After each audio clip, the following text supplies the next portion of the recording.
우리 사도행전 강의를 계속하겠습니다. 예루살렘 교회가 급격한 수적인 성장을 경험하면서 12사도가 교회 안의 모든 성도들을 돌아보고 그 교회 모든 사역을 감당할 수 없을 때 그 12사도의 제안을 따라서 성령과 지혜가 충만한 이제 다음 세대의 새로운 일꾼들 7을 세우게 되었습니다. 그분을 이제 초대교회 첫 7 집사라고 하는데, 놀라운 사실은 예루살렘 초대교회가 7 집사를 세우는데 교회 안에 소수 부류였던 헬라파 유대인들 가운데 차세대 지도자들을 세웠다는 것입니다. 그렇게 세움받은 7 집사 중에 한 사람이었던 스데반이 복음을 전하다가 이제 박해자들의 거짓된 혐의로 고발을 당하고 사내들인 공회 앞에서 자신을 변론하는 내용이 사도행전 7장이 되겠습니다. 그런데 이 사도행전 7장을 읽어보면 스데반이 자신을 변호하는 내용이 아니라 설교하는 그런 내용입니다. 구약 성경의 그 역사를 다 요약하면서 그 예수 그리스도의 복음을 증거하는 그런 내용이 되겠습니다. 오늘은 이 스데반의 설교 중에 첫 부분, 아브라함을 부르신 하나님에 대해서 함께 상고하며 은혜를 나누도록 하겠습니다.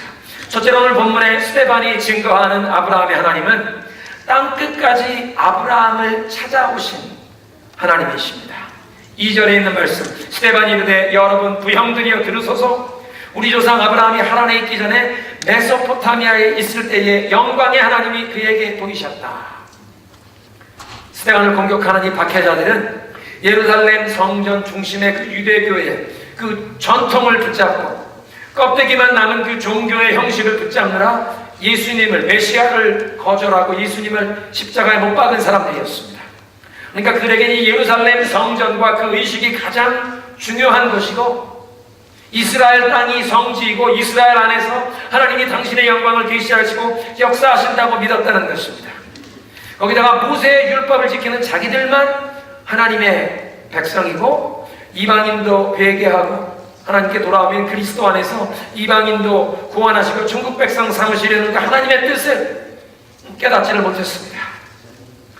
그런데 스데반은 하나님께서 처음 이 아브라함을 찾아와 부르신 배경을 언급하면서 이스라엘 백성들이 자기 민족의, 자기들의 조상이라고, 자기 믿음의 시조라고 자랑스럽게 여기는 그 아브라함을 하나님이 부르셨을 때, 아브라함은 이 약속의 땅 가나안 땅에 사는 것이 아니라 가나안에서 멀고 먼 메소포타미아 지방 갈대아 우르에 살던 시절에 그 이방인의 땅에 하나님께서 아브라함을 찾아와 아브라함을 불러주셨다는 사실을 언급합니다. 무슨 말씀입니까? 하나님은 가나안 땅에서만 역사하는 분이 아니라는 것입니다. 예루살렘과 가나안 땅 안에서만 하나님은 나타나시고 역사하시는 그 성지가 아니요, 아브라함을 부르시는 하나님은 온 세상 어느 곳이든지 구원하실 백성을 부르시고 그들에게 자비와 은총을 베푸시는 그런 하나님이신 줄로 믿으시기 바랍니다. 여러분, 우리가 전도를 하다 보면 어떤 분들은 그런 얘기를 합니다. 왜 배달민족인 우리 한국 사람이 남의 민족, 이스라엘 민족의 하나님을 믿어야 합니까? 우리 배달민족 한국 사람은 우리 신을 섬겨야지 왜 남의 민족의 신을 섬깁니까? 우리 한국 사람은 단군을 섬겨야 하는 것 아닙니까? 그럴듯하게 들리는데요. 그런데 오늘 이 스데반이 증거하는 하나님은 특정한 민족만 구원하시고 특정한 지역에만 나타나서 역사하시고 당신의 영광을 나타내시는 분이 아니라 온 천하민족 어디든지 하나님께서 구원하시고자 하는 백성이 있는 그곳에 찾아가서 그들을 부르시고 하나님의 자비와 긍휼을 베푸시고 하나님의 영광을 계시하는 온 세계 모든 천하민족이 섬겨야 할 분인 줄로 믿으시기 바랍니다. 예루살렘 성전 안에서만 하나님의 임재와 영광이 나타나는 것이 아니라 메소포타미아 지방에 살던 그 이방인의 땅에 살던 아브라함에게도 영광의 하나님이 나타나셨다, 계시하셨다고 스데반은 증거하는 것입니다.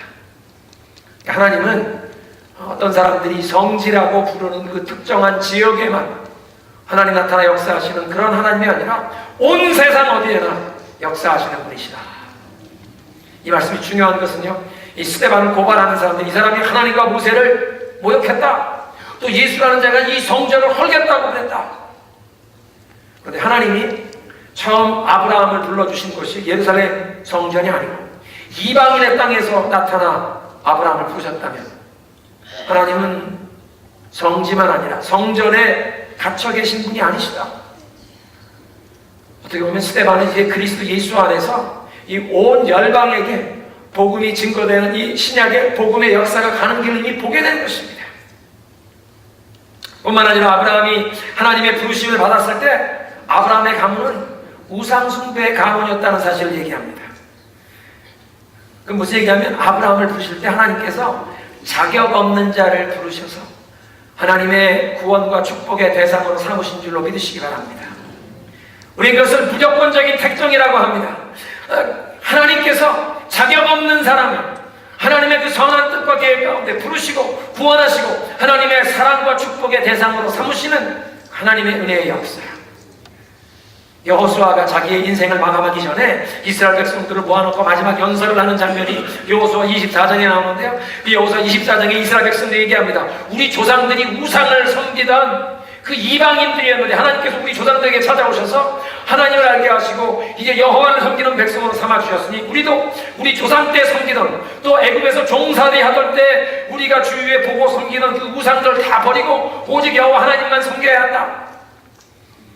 여호수아 24장 2절입니다. 여호수아가 모든 백성에게 이르되 이스라엘 하나님 여호와께서 이같이 말씀하시기를 옛적에 너희 조상들 곧 아브라함과 나홀의 아버지 데라가 강 저쪽에 거주하여 다른 신들을 섬겼으나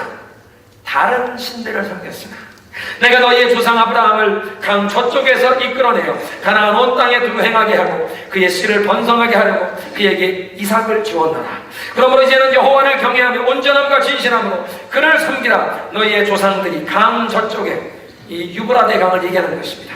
그 큰 강 유브라데인 저쪽과 애굽에서 섬기던 신들은 치워버리고 여호와만 섬길지어다. 여러분, 고대 사회의 그 문화와 가족 제도 안에서는 아들은 당연히 아버지가 섬기는 신을 섬기는 것이 그 아들의 도리요 그 시대의 관습이 아니었겠습니까? 그렇다면 아브라함과 나홀의 아버지 데라가 우상을 섬겼다면, 다른 신을 섬겼다면 아브라함도 다른 신을 섬기던 우상 숭배자였다고 우리가 추측할 수 있다는 것입니다. 그런 우상 숭배자를 하나님께서 택하여 믿음의 조상으로 삼아주신 것은 이 아브라함이 그 당시 주변에 살던 다른 사람들과 비교해서 영적으로나 도덕적으로 훨씬 뛰어난 사람이기에 하나님의 축복을 받을 만한 자격이 있는 사람이기에 하나님이 그 아브라함을 불러주신 것이 아니라 도리어 반대로 그 주변에 살던 다른 사람과 별 다름없이 우상을 섬기던, 그래서 하나님의 저주와 징계를 받아 마땅한 사람이었는데 우리가 감히 헤아릴 수 없는 하나님의 그 높고 크신 뜻 가운데, 하나님의 절대주권적인 선택으로 하나님의 기쁘신 뜻 가운데 이 아브라함을 택하여 아브라함에게 땅끝까지 찾아오셔서 그를 믿음의 백성으로 삼아주신 줄로 믿으시기 바랍니다. 아브라함만 그렇게 땅끝까지 찾아오신 것이 아니라 하나님께서는 오늘도 저와 여러분을 땅끝까지 찾아와 우리를 불러주시고 우리의 어떤 선행과 우리의 공로 때문이 아니라 하나님의 선하신 뜻 가운데, 하나님의 그 절대주권적인 무조건적인 선택 가운데 우리를 하늘 백성 삼아주신 줄로 믿습니다. 아브라함이 메소포타미아 살 때 우상 숭배하는 사람들에게 섞여날 때, 그 이방인들 가운데 섞여날 때 그도 우상 숭배자였는데 하나님이 그를 찾아와 주셨다. 두 번째로 스데반이 증거하는 아브라함의 하나님은 떠나라고 명하시는 하나님이십니다. 3절에 하나님이 이르시되 내 고향 친척을 떠나 내가 네게 보일 땅으로 가라. 먼저 고향을 떠나라고 아브라함에게 말씀하셨다는 것입니다. 우리 모두는 고향을 떠나서 이역만리에서 타향살이의 서러움을 알고 있는 이민자들입니다. 낯설고 물들은 이 타향살이를 하고 있지 않습니까? 고향은 모든 것이 다 익숙한 것입니다. 문화가, 정서가 익숙합니다. 우리 인생에 필요한 것, 어디에 가서 무엇을 얻을 수 있는지, 누구에게 부탁하면 아는지, 우리에게 수많은 이 친지들과의 관계가 있고 관계 속에서 서로 도움을 주고받을 수 있는 것입니다. 아브라함의 고향이었던 갈대아우르, 이 슬라이드 지도를 한번 올려주시면 좋겠는데요. 이 갈대아우르는 여러분의 보시는 지도의 오른쪽 아래 귀퉁이에요. 지도가. 이 지금의 이라크의 동남부 지역의 페르시아만 근처에 저 오른쪽 아래 지도에 있는 하얀 점이 바스라라고 하는 곳인데, 지금은 바스라가 저렇게 딱 육지에 있지만 3500년 전에는 바스라가 바로 페르시아만에 인접한 항구 도시였습니다. 이 바스라, 지금의 이 갈대아우르, 이 항구를 중심으로 페르시아만의 어업과 해상 무역이 가능했고요. 또 이 지도를 자세히 보시면 이 우르라고 하는 곳에서 서북쪽으로 올라가면 바빌론이고, 거기에 계속 빨간 줄로 올라가는 것이 유브라데 강을 따라 올라가서 하란으로 올라가는 길입니다. 그리고 바벨론에서 북쪽으로 터키를 향해 올라가는 것이 티그리스강입니다. 그래서 이 티그리스강과 유브라데 강이 이 갈대아 우루 그 지역 근처에서 만나게 되는데, 이 두 강이 합류되는 그 하류 지역에 갈대 숲이 있습니다. 델타가 있습니다. 강 주변에 좌우로 아주 비옥한 농토가 있고, 이 이라크 지금 남부 지역에 아직도 있는데 충청남북도를 합친 만큼의 넓은 지역에 갈대 숲, 이 물이 차 있는 것이 있습니다.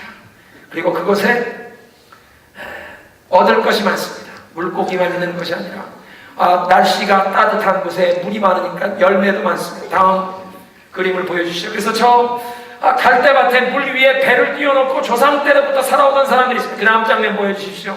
저렇게 배를 띄워놓고 살고, 그곳에 사람들이 집을 짓고 살고요. 저렇게 집을 짓고 살고, 그 다음 장면 보면 그물을 던지면서 물고기를 잡는 장면이 있고, 저런 사람들이, 그 다음 장면 보십시오.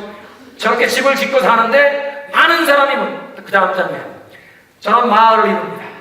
근데 초라해 보이는 저런 마을처럼 보이지만, 그 다음 장면 보시죠.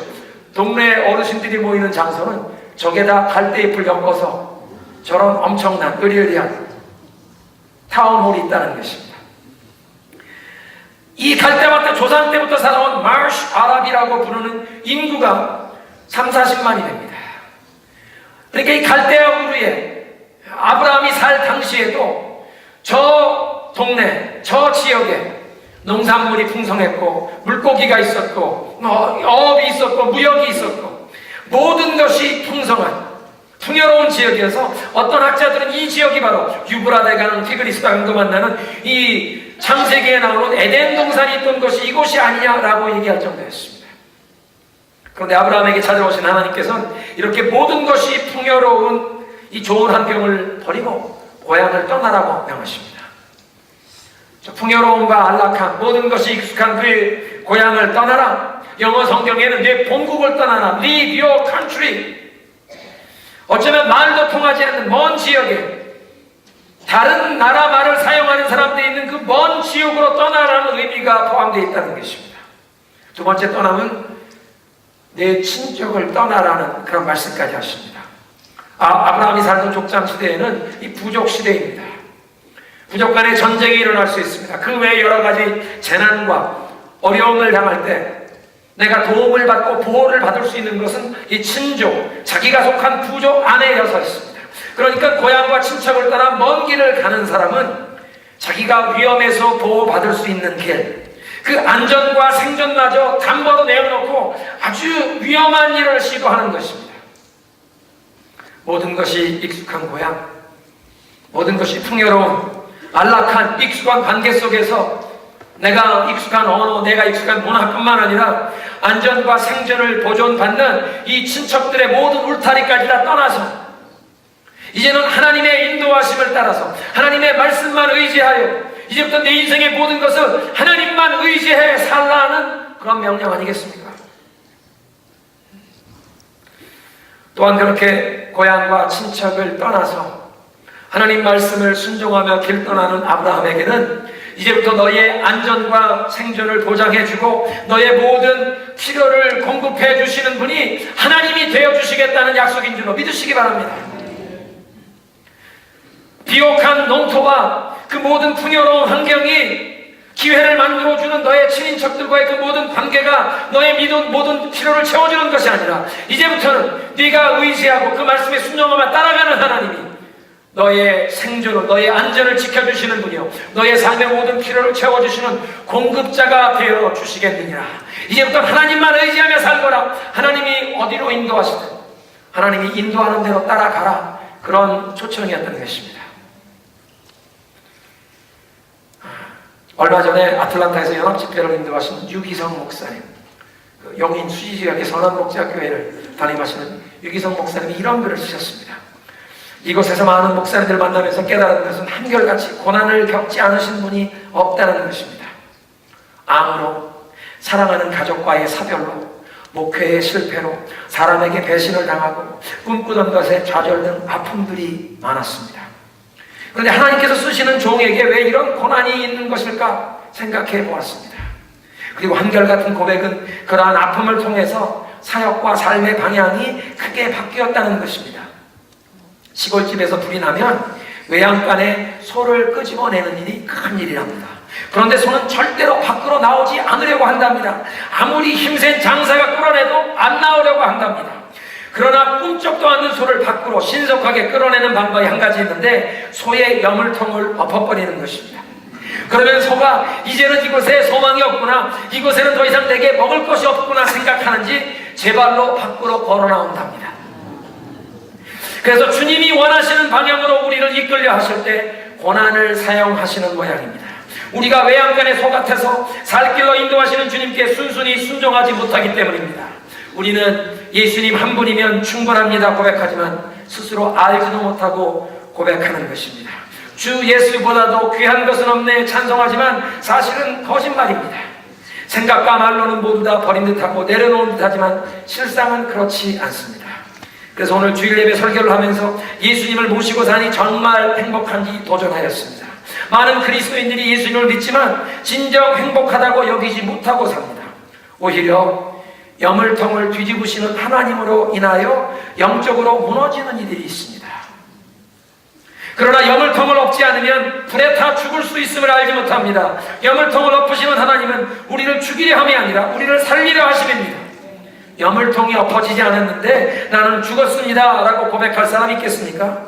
여물통이 엎어지지 않았는데도 24시간 예수님만 바라보며 살아갈 사람이 있습니까? 여물통을 그대로 놔둔 채로 예수님은 나의 왕이라고 외칠 사람이 있습니까? 여물통이 엎어졌으니 새벽에 일어나 기도하게 되는 것입니다. 하나님이 여물통을 엎어질 때는 많이 힘들고 아픕니다. 차라리 사는 것보다 죽는 것이 더 낫다는 생각이 들기도 합니다. 그러나 고통은 잠깐이며 생명은 영원합니다. 엎어버린 여물통 대신에 주님이 우리의 여물통이 되심을 깨닫게 됩니다. 주님은 지금도 우리에게 여물통을 내어놓으라고 하십니다. 이것만은 제발 건드리지 마시라고 악착같이 붙잡고 있는 그 여물통을 건드리십니다. 그러나 나중에 알게 됩니다. 그것이 사랑이라는 것입니다. 그리고 스스로도 이상 여물통에 연연하지 않게 됩니다. 여물통이 엎어져도 행복하게 됩니다. 오늘도 예수님이 나의 왕, 나의 소망이라고 외치며 오직 주님의 인도하심에 순종으로 반응하시기 바랍니다. 왜 아브라함에게 하나님께서 고향과 친척을 떠나라고 하셨을까요? 그야말로 여물통을 엎으신 것 아니겠습니까? 그런데 이렇게 여물통을 엎지 아니하셨다면 아브라함이 모든 것이 풍요하고 익숙한 그 모든 친인척들의 관계가 있는 기회가 주어지는 바로 그 갈대아 우르 땅에 머물렀다면 아브라함 주변에 있는 그 모든 친인척들이 우상을 숭배하면서 아브라함이 여호와 하나님만 참신이라고 그렇게 신앙인으로 서가는 걸 절대로 도와주지 않았을 것입니다. 아브라함이 믿음으로 온전히 설 수 없었을 것입니다. 아브라함의 영적 성장을 위해서는 떠날 수밖에 없었습니다. 고향과 친척을 떠나는 고통은 잠깐이지만 참 신앙을 통해 얻는 생명과 축복은 영원하기에 아브라함의 여물통을 엎어버리시 갈대아 우르를 떠나게 하신 줄로 믿으시기 바랍니다. 그런데 아브라함에게만 이 모든 것 다 내려놓고 오직 하나님만 의지하고 하나님 말씀만 붙잡고 살라고 말씀하십니까? 예수님께서 우리 모두에게 그런 동일한 결단과 그렇게 주님을 따르라고 불러주시지 않습니까? 누가복음 9장 23절이 합니다. 아무든지 나를 따라오려거든 자기를 부인하고 날마다 제 십자가를 지고 나를 따를 것이니라. 누구든지 제 목숨을 구원코자 하면 잃을 것이요 나를 위하여 제 목숨을 버리면 살리라. 만일 사람이 온 천하를 얻고도 자기의 영혼을 잃어버리면 무엇이 유익하리요? 여러분, 예수님이 이 말씀하신 뒤에 몇 구절 뒤에 어떤 사람이 얘기합니다. 주님, 내가 가서 우리 아버님 장례 지내고 와서 주님 따르겠습니다. 죽은 자들로 죽은 사람 장례하게 하고 너는 나를 따르며 복음을 전하라. 몇 구절 더 가면 어떤 사람이 얘기합니다. 나로 가서 우리 가족들과 작별 인사하고 와서 주님을 따르게 하소서. 쟁기를 붙잡고 뒤를 돌아다보는 자는 하나님 나라에 합당치 아니하니라. 모든 것을 다 내려놓고 주님만 바라보며 말씀에 순종하며 나오라고 말씀하십니다. 혹시 여러분 중에 하나님께서 지금 여러분의 여물통을 엎어버린 같은 그런 상황을 맞이하시는 분 계십니까? 오직 예수님만 바라보고 예수님 한 분이면 충분합니다. 예수님만이 나의 인생의 행복입니다. 예수님만이 나의 소망입니다. 예수님이 내 인생의 주인입니다 라고 고백하도록 우리를 불러주시는 줄로 믿으시기 바랍니다. 예수님께 매달리면 살 길이 열릴 줄로 믿습니다. 화창한 날씨에, 맑은 날씨에 주님의 손 붙잡고 가다가 폭풍우 속에서 주님 손을 놓으면 안 되는 것입니다. 그 맑은 날씨에 주님의 손을 붙잡고 가다가 폭풍우를 만날 때는 두 손으로 주님께 매달려야 하지 않겠습니까? 여물통을 엎으실지라도 그 가운데도 주님만 바라보시기를 주님의 이름으로 축원합니다. 세 번째로 아브라함의 하나님은 믿음의 성숙의 과정을 인도하시는 분이십니다. 아브라함을 믿음의 조상이라고 부르지만 스데반의 설교를 잘 들어보면 아브라함이 처음부터 위대한 믿음을 가지고 시작한 사람이 아니었습니다. 하나님께서 처음에 아브라함을 찾아와서 그 땅끝까지 찾아와서 영광을 보여주시며 그 아브라함에게 이 갈대아 우르를 내 고향과 친척을 떠나라고 명하실 때 떠났지만 하나님이 약속의 땅으로 인도하신 가나안으로 바로 간 것이 아니라 그 유브라데 강줄기를 따라 올라가다가 지금의 터키의 동남부 지역 하란이라는 곳에 정착하게 됩니다. 거기에 몇 년을 살게 됩니다. 그곳에서 아버지 데라가 돌아가실 때까지. 아버지 데라가 돌아가신 다음에 그곳에 하나님 다시 와서 말씀하십니다. 여기가 너를 인도하는 곳이 아니다. 여기가 약속의 땅이 아니냐. 더 가자. 그래서 가나안으로 인도하십니다. 갈대아 우르를 출발해서 처음 이동해 바로 약속의 땅까지 가지 못하고 중간에 하란이라는 그 중간 지역을 거쳐 갈지라도 하나님이 그냥 포기하지 않고 아브라함을 약속의 땅까지 끝까지 인도하신 그 모습을 보면 우리가 하나님의 인도하심, 하나님의 말씀에 순종의 발걸음을 떼기 시작하면 혹 우리들의 믿음이 부족하고 연약한 점이 있을지라도 하나님께서 기다려주시고 하나님께서 우리를 연단시키시고 다듬어 주셔서 우리의 믿음이 온전히 서는, 그래서 주님이 우리에게 주시는 그 믿음의 유업에 들어가게 하실 줄로 믿으시기 바랍니다. 우리의 이 영적인 성장의 이 믿음의 여정, 그 과정을 주님이 우리를 붙잡고 차근차근 한 걸음씩 가도록 인도하신다는 것입니다. 우리가 지금 날샘 그 진도에 따라서 요즘 묵상하는 말씀이 마가복음이죠. 마가복음 8장에 보면 예수님께서 벳세다에서 한 소경, 이 시각장애를 고쳐주시는 장면이 있는데 예수님이 2번 안수하여 그 사람을 고쳐주십니다. 예수님의 능력이 부족해서 2번 안수 기도하셔야만 했던 상황은 절대 아닐 것입니다. 예수님께서 처음 안수하신 다음에 그 맹인에게 무엇이 보이냐 물었더니 그 사람이 사람들이 보이는데 나무 같은 것이 걸어 다니나이다. 그 말씀을 듣고 예수님이 다시 한번 안수하니 이 사람의 눈이 밝아져 모든 것을 뚜렷하게 보게 되었다고 말씀하십니다. 분명한 것은 예수님의 능력이 부족해서 2번 안수한 것이 아니라 주님께서 우리의 삶을 치료해 주시고 연약함을 고쳐주시고 회복시켜 주시고 새롭게 해주시길 원하시는데, 우리를 치료해 주시고 우리의 영안을 열어주시길 원하시는데 우리의 연약함 때문에 우리의 믿음이 부족하여 때로는 우리가 주님의 2번째, 3번째 안수가 필요하다는 것입니다.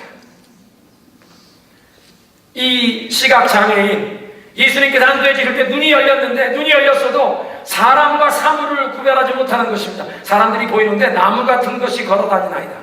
여러분, 그 사람만 사람과 사물을 구별 못합니까? 우리들도 그렇지 않습니까? 하나님께서 우리에게 사람은 사랑하라고 불러주셨고 물질은 이용하는 것입니다. 쓰는 것입니다. 그런데 너무나 자주 우리는 물질을 사랑하여 돈을 사랑하여 돈은 붙잡고 사람을 이용합니다. 돈을 이용해서 사람들을 축복하고 격려하고 다른 사람들에게 베풀고 그 사람을 사랑해야 하는데 우리는 돈을 사랑해서 돈을 얻고자 사람을 이용하는 그런 어리석음이 있다는 것입니다. 이런 우리의 어리석음에는 주님의 2번째, 3번째 안수가 필요한 줄로 믿으시기 바랍니다. 한번 따라하겠습니다. 주여, 나의 눈을 온전히 고쳐주사 사람과 물건을 혼돈치 않게 하소서. 사랑할 대상과 이용할 물건을 제대로 분별할 수 있기 위해서 주님의 이 second touch, 두 번째, 세 번째 안수가 필요하다는 것입니다. 아브라함이 하나님 말씀에 순종해서 갈대아 우르를 출발했지만 하란에 머물고 거기서 아버지가 소천한 뒤에야 그 약속의 땅 가나안으로 인도함을 받은 것을 보면서 우리의 믿음의 여정에, 우리의 믿음이 영적인 성숙을 경험해야 하는데, 우리도 첫걸음부터 위대한 믿음의 거장으로 출발하는 건 아니지만 하나님의 말씀에 순종으로 반응하면, 그 믿음의 첫 발자국을 떼기 시작하면 그때부터 하나님께서 우리를 은혜의 손길로 붙잡아 주셔서 우리의 믿음이 온전히 세워지는 그날까지, 그 믿음의 유업을 받아 누릴 그날까지 우리를 포기하지 않고 인도해 주실 줄로 믿으시기 바랍니다. 네 번째로, 아브라함의 하나님은 당신의 백성을 필그림으로 살도록 불러주시는 분이십니다. 하나님의 인도하심을 받아서 아브라함이 가나안 땅에 이르렀지만 그 가나안 땅에서 아브라함은 나그네로 필그림으로 살았다는 것입니다. 순례자로 살았다는 것입니다. 사도행전 7장 5절입니다. 그러나 여기서 발붙일 만한 땅도 유업으로 주지 아니하시고 다만 이 땅을 아직 자식도 없는 그와 그의 후손에게 소유로 주신다고 약속하셨으며, 하나님께서 너 고향과 친척을 다 떠나라, 내가 너에게 보여줄 땅으로 가라, 하나님께서 약속으로 땅을 주시겠다고 하셨는데 그 땅에 가보니 분명한 것은 그 후손들이 그 땅을 차지하고 나중에 그 땅에서 성전을 건축하여 여호와께 봉헌하는 그런 역사가 구약 성경에 나오지만, 아브라함 시대에는 아브라함은 그 땅을 그냥 나그네처럼 지나가기만 했다는 것입니다. 그 땅에서 발붙일 한 뼘의 땅도 주시지 않았다는 것입니다. 아브라함은 발붙일 만한 땅도 받지 못한 채 이 나그네로 순례자로 살았던 그 말씀은 지금 스데반을 재판하겠다고 그 자리에 모여있는 이 사내들인 공회의 이 지도자들, 백성의 지도자들, 그 땅에 이 지위와 재물과 이 권한을 가진 부귀 영화를 누리는, 그래서 그 땅에 뿌리를 내린 안정된 이 지도자들을 책망하는 말씀일 것입니다. 분명 저들은 아브라함의 후손으로서 하나님께서 아브라함과 그 후손에게 주시겠다고 약속하신 그 땅을 차지하게 되었습니다. 그 하나님의 축복을 누리게 될 것입니다. 그런데 하나님의 축복을 누리는 것에 너무 마음이 빼앗겨서 그 땅에 너무 뿌리를 깊이 내렸다는 것입니다. 눈에 보이고 손에 잡히는 그것이 우리 인생의 전부인 양, 그것에 온통 마음을 다 빼앗겼다는 것입니다. 그래서 하나님의 나라를 바라보고 사모하는 그 마음을 잃어버렸습니다. 예수님께서 천국 복음을 전하시는데도 그 복음을 받아들일 수가 없었습니다. 그냥 이 세상에 자기가 가지고 누리는 것, 이 기득권, 이것 놓지 못하고 도리어 예수님을 거부하고 천국 복음을 거부했다는 것입니다. 여러분, 아브라함처럼 나그네로 이 순례자의 마음가짐을 가지지 못하면, 이 필그림 의식을 상실하면 아브라함이 가졌던 그 믿음, 하나님의 친구가 되어 하나님과 동행하는 축복을 누리지 못한다는 것입니다. 그래서 히브리 기자는 말하기를, 아브라함이 하나님의 인도하심을 따라갔지만 그 하나님의 축복이 이 세상에 물질적인 손에 잡히고 눈에 보이는 것을 찾은 것이 아니라 영원한 하나님 나라에서 받을 영원한 축복을 사모했다고 히브리서 11장은 말씀하십니다. 히브리서 11장 10절입니다. 이는 그가 하나님이 계획하시고 지으실 터가 있는 성을 달았습니다. 하나님이 지으신, 하나님이 그 파운데이션 터를 세우신 그 천국의 도성을 바라보았습니다. Heavenly City. 4세기에 우리 기독교, 우리의 교부 중에 한 분인 성 어거스틴이 City of God, 하나님의 도시라는 책을 썼습니다. 그 하나님의 도시라는 책을 쓰게 된 배경은 사실 로마 제국이 그 당시에는 기독교를 수호하는 그런 제국이 되었습니다. 첫 300년 동안은 아주 심한, 극심한 핍박이, 10차례의 극심한 핍박이 있었습니다. 교회를 핍박했습니다. 그런데 이 로마 제국의 황제가 된 콘스탄틴, 그의 어머니 헬레나 왕비가 아주 신실한 기독교인이었습니다. 아들을 위해 기도를 많이 합니다. 콘스탄틴이 이 로마 제국의 이 주도권을 놓고 전쟁을 나가게 되는데, 밀비안 다리 건너가기 전에 그 다리 위에 십자가의 환상을 봅니다. 이것으로 승리하라는 환상을 보았다는 것입니다. 그리고 전쟁에서 승리하게 되었습니다. 그 전쟁에 승리한 다음에 그리스도께서 나를 도와주셨구나. 그래서 그때부터 one empire, one God, one faith, one emperor. 한 제국, 한 하나님, 한 황제, 한 믿음. 그래서 기독교를 이 로마 제국이 후원하는 종교로 삼습니다. 313년의 일입니다. 그 이후에 이 로마의 제국이 섬기던 이 우상 신전 섬기는 거 이런 거 다 그냥 끊어버렸습니다. 그런데 그런 일이 일어난 지 약 100년 만에 북유럽에서 이 게르만 민족 야만인들이 밀려와서 로마 도시가 함락되게 됩니다. 이 로마가 섬기던 그 우상 숭배를 좋아하는 사람들은 얘기합니다. 로마가 섬기던 이 수호신을 버려서 신이 징계해서 이런 고통을, 로마가 함락되는 이런 순환을 당한다. 그런데 그 당시에 기독교 사상가였던 어거스틴 얘기합니다. 하나님이 세우시는 왕국은 이 세상의 어떤 왕국이 아니다. 아무리 로마 제국이 이제 기독교를 수호하는 그런 제국이 되었다고 해도 로마 제국이 하나님의 제국, 로마 도시가 하나님의 도시가 아니다. 하나님의 도시, 시리아가 천국에 그 영원한 나라에 하나님이 세우시는 나라가 있다. 아브라함은 하나님이 주시는, 하나님이 그 기초를 놓으시고 하나님이 세워가시는 천국의 도성을 보았다는 것입니다. 스데반을 재판하는 백성의 지도자들, 더 이상 아브라함처럼 하늘나라를 사모하며 살지 않았습니다. 분명 하나님이 주신 축복을 누리고 있었는데 그 축복에 온통 마음을 다 빼앗겨서 더 이상 하나님의 임재, 그 하나님의 나라, 복음을 위해 살지 않게 되었다는 것입니다. 이 세상에 집착하며 이 세상이 전부인 것처럼 살게 되었습니다. 여러분, 하나님이 허락하신 그 축복을 누리느라 이 축복에 온통 마음을 다 빼앗겨서 더 이상 하나님께 주목하지 않게 된다면 그 얼마나 큰 비극입니까? 만약 우리도 하나님이 일시도록 누리도록 허락하신 그 이 세상의 축복에 마음을 빼앗기고 있다면 여물통이라도 뒤엎으시는 하나님의 사랑과 은혜를 사모해야 할 줄로 믿으시기 바랍니다.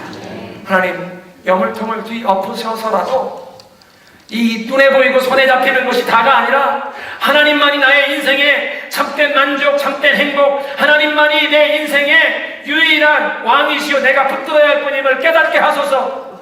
그렇게 하나님만 붙잡고 이 땅에 필그림으로 순례자로 살게 하여 주옵소서. 아브라함에게 고향과 친척을 떠나라고 하셨는데 우리에게도 눈앞에 보이는 세상에 이 손에 잡히는 것이 아니라 오직 주님만 의지하며 살라고 하시는데, 주님 그렇게 믿음으로 살게 하여 주옵소서.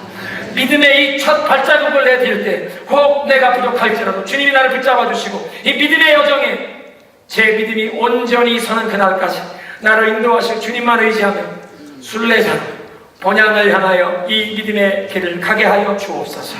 우리 이런 찬양 고백을 우리의 찬양으로 조합해 올려드리겠습니다.